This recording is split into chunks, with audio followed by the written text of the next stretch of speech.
feel better that way. I hope the Tories don't feel better. Comrade Chairman and comrades, we had a marvellous rally today, and the thing to understand is that our ideas, our methods, our policies have stood the test of time. We were certain of the victory of the ideas of Militant 20 years ago, and more than 20 years ago, even before the First World War, but that's a slight exaggeration.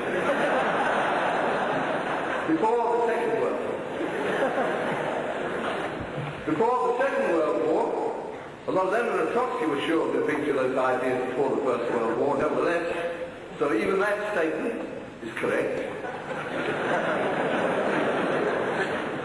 We were certain of the correctness of ideas of militants.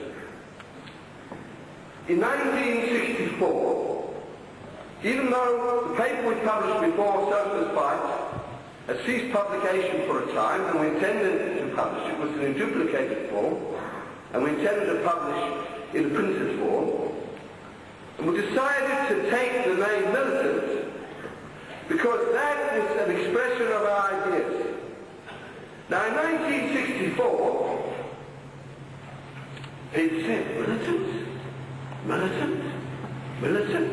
We're not militant. How can you be militant? Nobody will buy your paper. Nobody will read your paper. They'll all be frightened by the name. And we said, the name is correct. The name expresses a policy.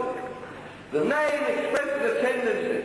The name will become the name that will gain enormous support within the trade unions, within the labour movement, among working women, among housewives, within every section of the population. And you just got to go back to 1964 and see the situation that existed at that time. We were just on the eve of the election of the second Labour government in Britain. And since that time, we've had 17 years of Labour government in Britain. And at the end of it, we've got the most reactionary government that we've seen in the whole of history. At least for 150 years as far as British capitalism is concerned. And how did it happen? And why did it happen? You go back again to 1964, and you see the arguments of the right wing of the Labour Party, and I'm sorry to say also of the left wing of the Labour Party, of the official left of the Labour Party. And they all said, capitalism has changed. Never again will there be unemployment. Never again will there be slum. Never again will there be deprivation.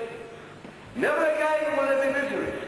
Never again will the workers be involved in bitter struggles as there were between the wars, as we saw in 1926, as we saw in the 20s, as we saw in the 30s, with all the struggles that the workers waged in those days. Those dark days are over. When the great God came, it's possible to solve all the problems of the working people. The militant is like a tiny voice crying in the wilderness. At that time, we had supporters only in Swansea, in Liverpool, and in London. Perhaps 40 or 50 supporters in all. That was the support that Militant had at that time. And we were not at all downcast. We were not at all worried. Because we understood that the crisis of capitalism would develop. That this was an illusion. That was not us. And in those days they treated Militant with condescension. I'm not treating Terry with condescension. They treated Militant with condescension.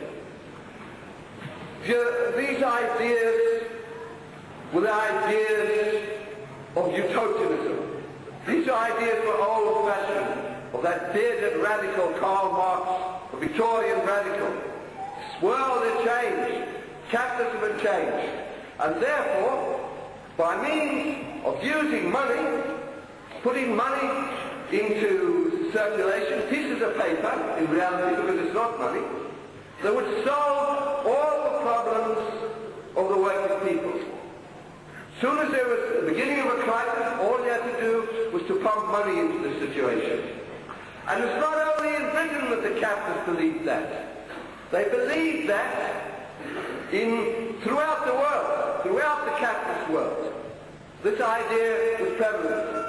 Of course, partly at the expense of the colonial peoples, partly by means of Keynesianism, yes, by means of deficit financing, mainly because of the growth of world trade, which grew at the rate of 12.5% a year.